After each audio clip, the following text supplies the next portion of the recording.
La manne, le pain que l'Éternel nous donne pour nourrir notre foi.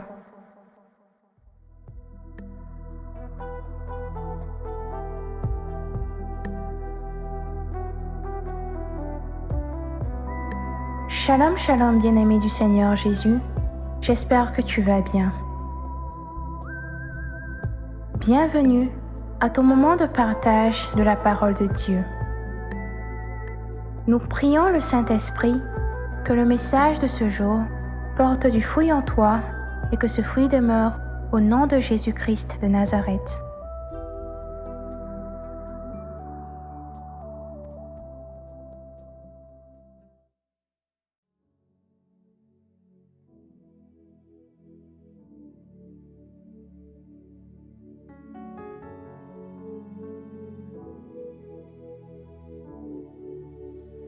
Aujourd'hui, nous allons nous focaliser sur l'un des moyens que nous avons pour écouter Dieu, le silence.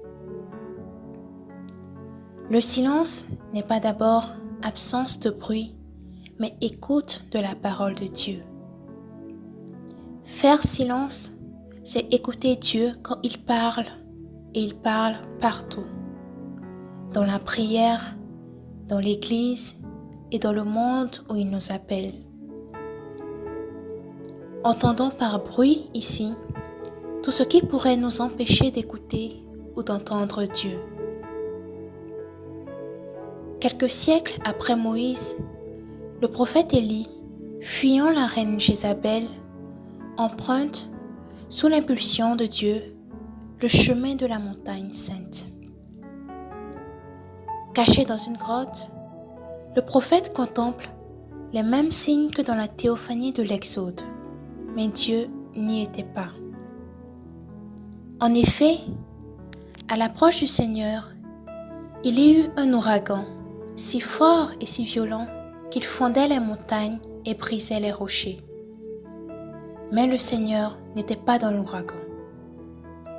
Et après l'ouragan, il y eut un tremblement de terre, mais le Seigneur n'était pas dans le tremblement de terre.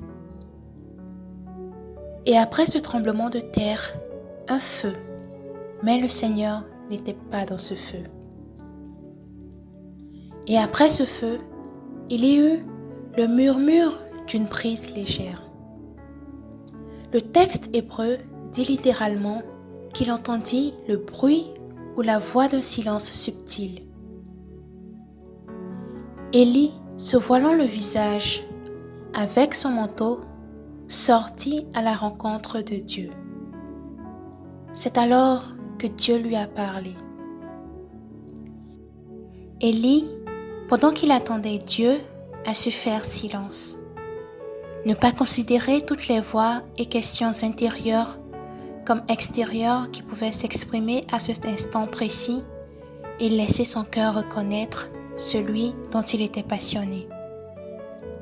À notre niveau, le bruit peut être les soucis de la vie, un emploi du temps chargé, les notes de classe pas très fameuses, la pression et le stress au travail, la fatigue, la paresse, la procrastination. Autrement dit, toute forme de pression sociale, familiale et psychologique dans laquelle chacun pourra se reconnaître. Cependant, Dieu est Dieu et il continue de nous parler, de nous appeler dans sa présence. Et souvent, le silence est le lieu où Dieu nous attend pour que nous soyons capables de l'écouter, lui, plutôt que d'entendre le bruit de notre propre voix. Et là, nous comprenons mieux saint Ignace d'Antioche qui dit « Le silence est capable de creuser un espace intérieur au plus profond de nous-mêmes pour y faire habiter Dieu, pour que sa parole demeure en nous, pour que l'amour pour lui s'enracine dans notre esprit et notre cœur et anime notre vie. » Apprenons à prendre un moment de silence dans la journée pour passer du temps avec Dieu, pour lui parler et l'entendre nous parler. Lui parler de tout, nos peines et nos joies. N'attendons pas forcément d'avoir énormément de temps libre ou d'être dans une disposition particulière pour passer du temps avec Dieu. Sinon, nous ne le ferons presque sûrement jamais.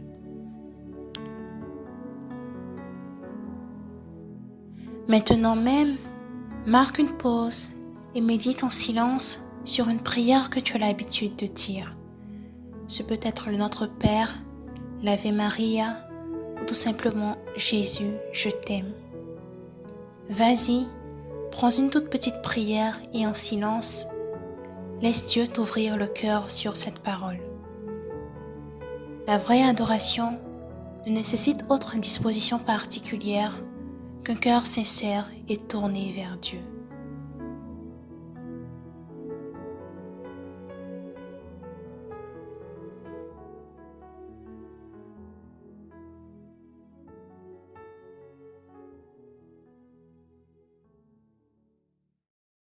Dieu te bénisse.